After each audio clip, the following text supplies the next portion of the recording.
সবাই নাকি সবাই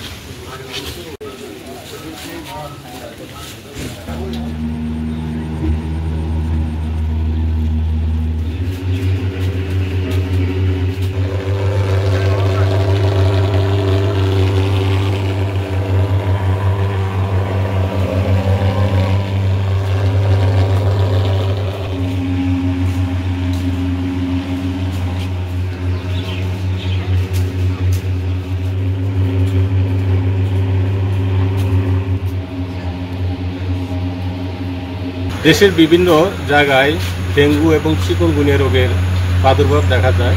কারা মহাপরিদর্শক মহোদয়ের নির্দেশনা মোতাবেক টাঙ্গাইল জেলা কারাগারেও আপনার মশক নিধন কার্যক্রম চলমান আছে। এটা আমাদের কর্মচারী, তাদের ছেলে মেয়ে এবং আঞ্চলিক যারা আপনার যুব প্রতিনিধি আছে তাদের সহযোগিতায় এবং স্থানীয় পৌরসভার সহযোগিতায় আমরা ভিতরে বাইরে নিয়মিত মশক নিধন কার্যক্রম চালু রাখছি আর কি।